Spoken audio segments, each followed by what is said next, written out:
Treatment চলতেছে, এগুলা report করাইতে দিছে, রিপোর্টগুলো করাইতেছি, কষ্ট লাগতেছে, আমার মনে সমস্যা হয়ে গেছে, হার্টের সমস্যা হতে পারে।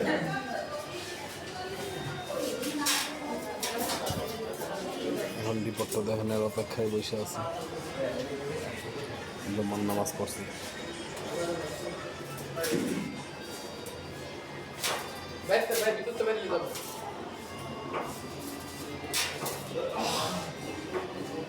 ফায়ার সার্ভিস স্টেশন মসজিদে